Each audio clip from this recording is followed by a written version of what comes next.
नमस्कार दोस्तों, स्वागत है आप सभी का नेटा फर्स्ट यूट्यूब चैनल पर। इस वीडियो में हम बात करेंगे तमाम भर्तियों की लेटेस्ट अपडेट के बारे में जो कि संबंधित है उत्तर प्रदेश के अंदर नई प्राथमिक शिक्षक भर्ती को लेकर, इसके अलावा यूपीएससी पीईटी को लेकर, साथ ही रेलवे भर्ती के बारे में, और इसके अलावा अगर बात कीजिए शिक्षा मंत्री साथ ही उप मुख्यमंत्री को लेकर।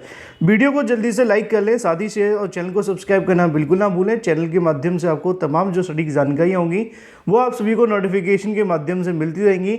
नोटिफिकेशन के बेल आइकन को दबाना बिल्कुल ना भूलें। जैसा कि दोस्तों आप सभी ने देखा, आप सभी ने जाना होगा, आप सभी ने कहीं ना कहीं बहुत सारी न्यूज़ चैनल के माध्यम से जानकारी मिल गई होगी कि बेसिक शिक्षा मंत्री सतीश चंद्र द्विवेदी जी अपने इटवा विधानसभा क्षेत्र से हार चुके हैं। ऐसे में एक और बड़ी खबर देखने के लिए मिल रही है कि उत्तर प्रदेश के डिप्टी सीएम रहे, मतलब कि उप मुख्यमंत्री केशव प्रसाद मौर्य भी यहाँ से हारते हुए दिखाई दे रहे हैं। हालांकि इसको लेकर एक और सूचना निकल कर आ रही है कि वहाँ से रिकाउंटिंग को लेकर मामले की बातें की जा रही हैं, लेकिन अभी होगी कि नहीं होगी, क्या होगा, ये बात की बात है। लेकिन वर्तमान के अंदर 2 से 2,500 वोटों के अंदर से ऐसा देखने के लिए मिला है। तो वहीं दूसरी तरफ अगर बात की जाए, बेसिक शिक्षा मंत्री सतीश चंद्र द्विवेदी जी लगभग 1500 सीटों के चलते, मतलब 1500 वोटों के चलते अपनी सीट को हार चुके हैं।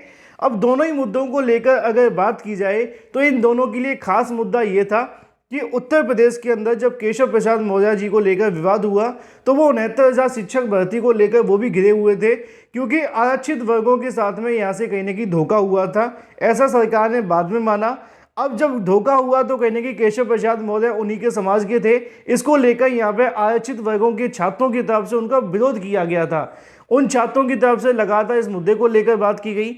इसके अलावा अगर बात की जाए सतीश चंद्र द्विवेदी जी को लेकर, उसमें 69,000 शिक्षक भर्ती का घोटाला शामिल था, जिसके चलते यहाँ से सतीश चंद्र द्विवेदी जी को भी बड़ा झटका लगा। इसके अलावा नई शिक्षक भर्ती को लेकर विवादित बयान और साथ ही 69,000 शिक्षक भर्ती का घोटाला, कहीं ना कहीं 2 बड़े पदों को लेकर यहाँ से झटका देखने के लिए मिला योगी सरकार को।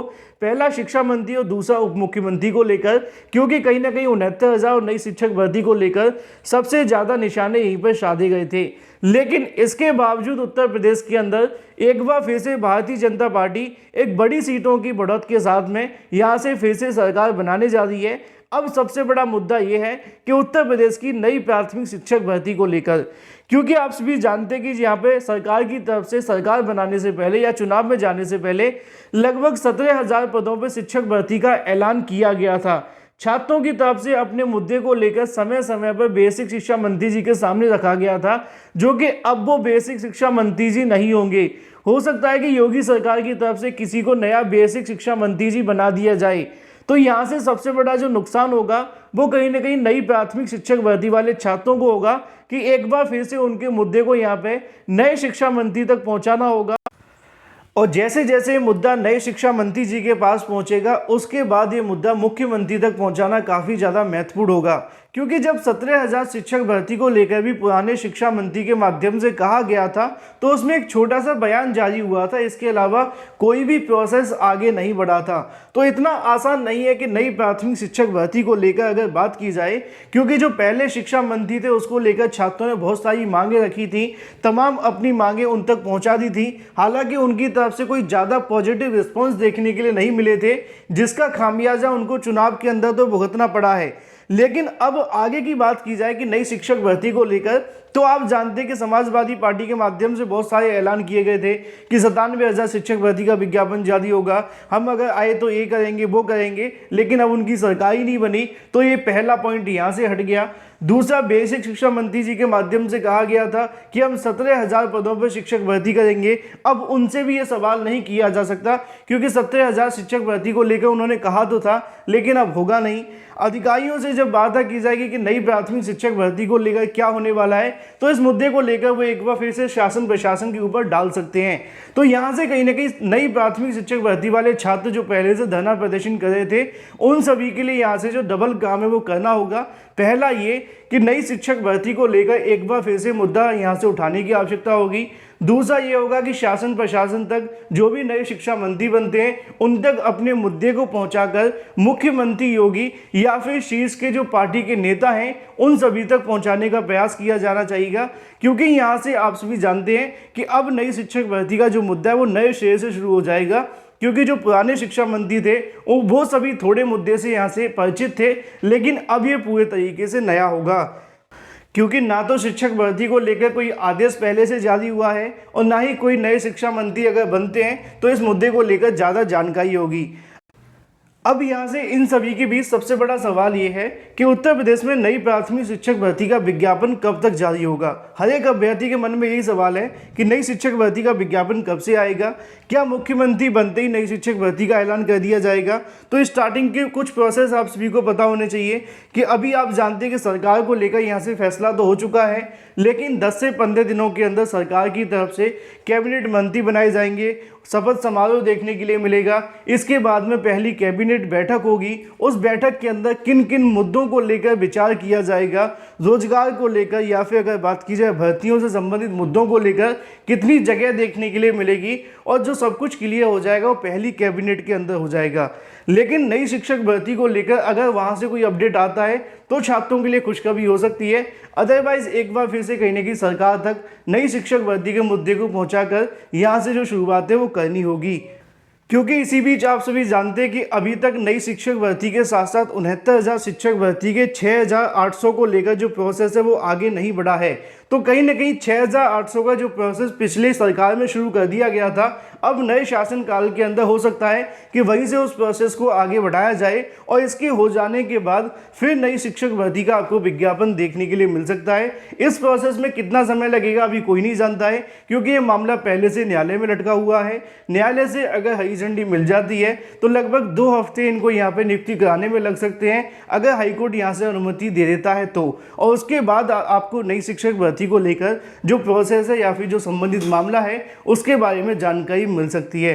कहीं ना कहीं नई शिक्षक भर्ती को लेकर एक बार फिर से छात्रों की तरफ से प्रयास शुरू करे जाएंगे, लेकिन मुख्यमंत्री योगी क्या फैसला लेते हैं यह भी काफी ज्यादा महत्वपूर्ण होगा, क्योंकि उन्होंने अपने बयानों के अंदर कहा तो था कि हम नई शिक्षक भर्ती निकालेंगे, लेकिन किसी के दबाव के अंदर नई शिक्षक भर्ती नहीं निकाली जाएगी। इसके अलावा बहुत सारे अभ्यर्थी ये भी पूछते हैं कि पदों की संख्या कितनी हो सकती है, तो इस बात में कोई दो राय नहीं है कि 17,000 से लेकर 20,000 के बीच में पद हो सकते हैं। इससे ज़्यादा पद सरकार निकालेगी कि नहीं कुछ भी कह पाना संभव नहीं है, क्योंकि जब चुनाव से पहले पदों की संख्या नहीं बताई गई तो बाद में बढ़ने की संभावना और भी ज़्यादा कम है।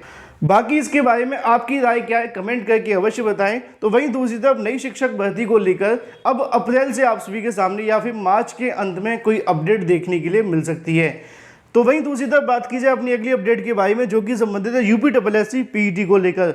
जैसा कि दोस्तों आप सभी जानते हैं कि यूपीएससी को लेकर पीईटी के माध्यम से वैसे तो कुछ खास किया नहीं जा रहा है आयोग की तरफ से, लेकिन यहां से एक बार फिर से एक नोटिस जारी कर दिया गया है। अगर आप पीईटी के अभ्यर्थी आप सभी ने परीक्षा को दिया था तो ये आप सभी के लिए आवश्यक है। अपने ब्राउज़र के अंदर आप सभी टाइप करेंगे upwc.nic.in तो आप सभी को कुछ ऐसा देखने के लिए मिलेगा, जहां पर जाकर आप सभी को सर्च करना होगा। जैसे ही आप सर्च करते हैं तो नीचे आप सभी के सामने सेगमेंट में देखने के लिए मिल जाएगा, जहां पे एप्लीकेंट के लिए डैशबोर्ड जारी किया गया है। यहाँ पे पीईटी को लेकर आप सभी के सामने रजिस्ट्रेशन नंबर के थ्रू पीईटी का स्कोर कार्ड जारी कर दिया गया है, क्योंकि आप जानते हैं कि यूपीएससी की तरफ से बहुत जल्द कई भर्तियां आने वाली हैं, जिनको लेकर आगे का जो प्रोसेस है वो शुरू होगा। तो उत्तर प्रदेश अधीनस्थ सेवा चयन आयोग के माध्यम से यहाँ पे अपनी वेबसाइट पे पीईटी से संबंधित जो स्कोर कार्ड है वो दोबारा से अपलोड कर दिया गया है। ऐसे अभ्यर्थी जिन्होंने पहले से पीईटी का स्कोर कार्ड जारी नहीं किया, मतलब डाउनलोड नहीं किया था, वो जाकर ऑफिशियल वेबसाइट पर डाउनलोड भी कर सकते हैं। तो फिलहाल ये बात हो जाती है यूपीएससी पीईटी को लेकर। वहीं दूसरी तरफ कट ऑफ को लेकर जल्द आपको अपडेट देखने के लिए मिल सकती है। वहीं दूसरी तरफ बात की जाए अपनी अगली अपडेट के बारे में, जो कि संबंधित है रेलवे भर्ती के छात्रों के लिए खुशखबरी को लेकर। जैसा कि दोस्तों आप जानते हैं कि हाल ही में रेलवे भर्ती को लेकर छात्रों की तरफ से घमासान मचा दिया गया था। बहुत सारे धरना प्रदर्शन देखने के लिए मिले थे आरआरबी एनटीपीसी के परिणाम को लेकर। उसी के क्रम में आरआरबी की तरफ से आज की तारीख में नोटिफिकेशन जारी किया जाता है, जिसके बारे में जानकारी आपको देखने के लिए मिलती है कि यहाँ पे 20 गुना अभ्यर्थी को शॉर्टलिस्ट किया जाए। इसके अलावा आप सभी के सामने CBT 2 को लेकर भी जानकारियां देखने के लिए मिल जाती हैं कि आरआरबी एनटीपीसी को लेकर अगर बात की जाए सेकंड स्टेज जो CBT आपको देखने के लिए मिलेगा लेवल 6 को लेकर मई 2022 के अंदर करवाया जाएगा। सीबीटी को लेकर और भी बहुत सारी चीज़ें आप सभी के सामने लिखी हुई हैं जो कि आप सभी यहाँ से चेकआउट कर सकते हैं। इसके अलावा आप सभी का जो रिवाइज रिजल्ट होगा वो अप्रैल 2022 के अंदर घोषित कर दिया जाएगा और मई के अंदर आप सभी का सीबीटी 2 देखने के लिए मिलेगा। मतलब यहाँ से रेलवे की तरफ से जारी नोटिफिकेशन में जानकारी दी गई है कि 20 गुना अभ्यर्थी को शॉर्टलिस्ट किया जाएगा और ऐसे में जो भी यहाँ से अभ्यर्थी शॉर्टलिस्ट होंगे उनका यहाँ पे रिजल्ट होगा अप्रैल में जारी होगा और मई के अंदर आप सभी का यहाँ से एग्जाम देखने के लिए मिलेगा। वीडियो को लाइक कर दें, साथ ही शेयर कर दें और चैनल को सब्सक्राइब करना बिल्कुल ना भूलें।